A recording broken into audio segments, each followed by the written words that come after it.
ලෝක ඉතිහාසයට අනුව ඔහු හිස් 10ක යක්ෂ රජෙක්. නමුත් ශ්‍රී ලංකා දූපත තුළ කියවෙන්නේ ඒට හාත්පසින්ම වෙනස් කතාවක්. හුදු මිත්‍යාවක්ද? නැතහොත් ඉතිහාසයෙන් මකා දැමූ සත්‍යයක්ද? හෙළ ජනප්‍රවාද පවසන්නේ නැති වී ගිය බලවත් ශිෂ්ටාචාරයක් ගැනයි. එහි පාලකයා යක්ෂයෙකු නොව මහා ප්‍රාච්‍යයෙකු වූ රාවණා. දනු මොනරය අහසින් ගමන් කළ අති නවීන තාක්ෂණයක්. සාක්ෂියංක 1. ඔහුගේ වෛද්‍ය ශාස්ත්‍රය.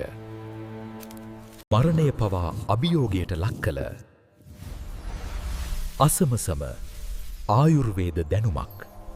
ඔහුගේ හිස් 10 සංකේතවත් කළේ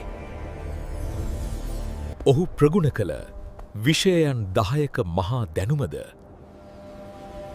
රාමායනය පවසන්නේ එය සීතාව මුදා ගැනීමේ යුද්ධයක් බවයි. නමුත්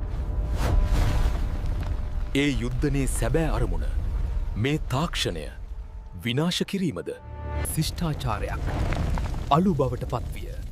ඒහි රජු ඉතිහාසයේ දුෂ්ටයා බවට පත්විය. ජයග්‍රාහකයින් ඉතිහාසය ලිව්වා. නමුත් ඔවුන්ට ඔහුගේ සිරුර සොයා ගැනීමට නොහැකි වුණා. ඒ මහා රහස තවමත් මේ පොළොව යට සුරැකිව පවතිනවා.